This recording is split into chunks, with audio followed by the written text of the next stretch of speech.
Hi friends, ഇത് മണ്ടപ്പൂറ്റ് പോലെ തന്നെ ആറ്റുകാലമ്മയുടെ മറ്റൊരു നേദ്യമായ തിരളിയപ്പമാണ് ഉണ്ടാക്കാൻ പോകുന്നത്. അതിനാവശ്യമായ സാധനങ്ങൾ: പുട്ടിന് പരുവത്തിൽ പൊടിച്ച് വറുത്ത അരിപ്പൊടി, ശർക്കര, തേങ്ങ, അല്പം നെയ്യ്, ഒരു പഴം, ഏലക്കായ, പിന്നെ അത് മടക്കാനുള്ള വയനയിലയും അത് കോർക്കാനുള്ള ഈർക്കിലിയുമാണ്. അപ്പോൾ നമുക്കിന്ന് തിരളിയപ്പം ഉണ്ടാക്കാം. ആദ്യം നമുക്ക് അരിപ്പൊടി ഇടാം.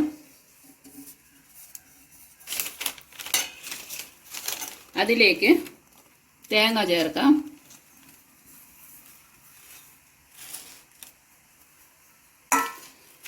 മണ്ടപ്പുറ്റിൻ്റെ കാര്യം പറഞ്ഞതുപോലെ തന്നെയാണിത്.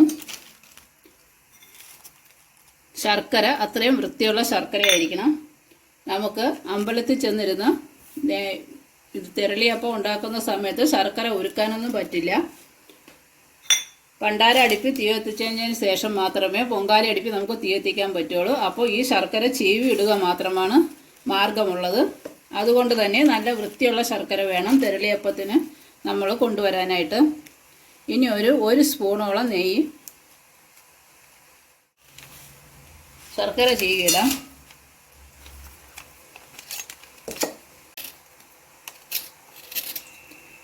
ഇത് 250 ഗ്രാം അരിക്ക് ഒരു 300 ഗ്രാം ശർക്കരയോളം ഉണ്ട്. ഇത്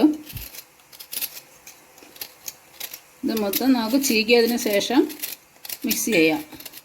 ഇനി നമുക്ക് ഇതിലോട്ട് ഒരു പഴം ചേർത്ത് ഒന്ന് ഞവടി മിക്സ് ചെയ്യാം. ഇതിലും വെള്ളം ചേർക്കില്ല. മണ്ടപ്പുറ്റിന് കുഴയ്ക്കും പോലെ തന്നെയാണിതും. ഇത് ഇത്തിരി സമയമെടുത്ത് കുഴച്ചാണ് എടുക്കുന്നത്. മാവ് കുഴയ്ക്കുന്ന അത്രയും സമയം തിരളിയപ്പത്തിന് കുഴയ്ക്കാനായിട്ട് വേണ്ട.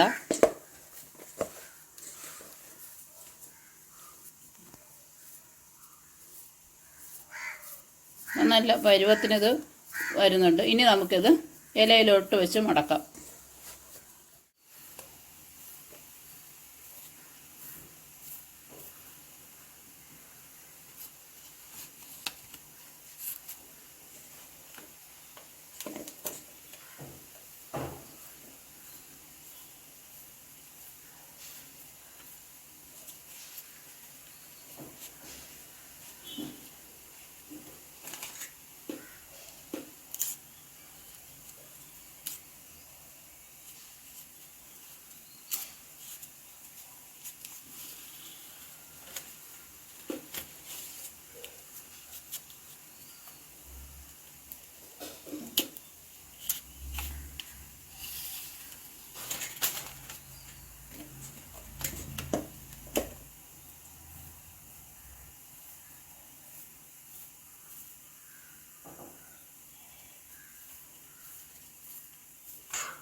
വെച്ച് ഇലയിൽ വെച്ച് മുടക്കിയതിന് ശേഷം നമുക്ക് ഈർക്കിലിയിൽ കൊരുത്തെടുക്കാം.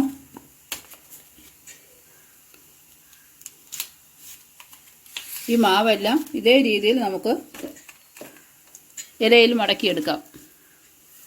ഇത് നമുക്കിനി ഈർക്കലിൻ്റെ തുമ്പ് കെട്ടി ഇഡ്ഡലി കുട്ടത്തിൽ വെച്ച് വേവിച്ചെടുക്കാം. നമുക്ക്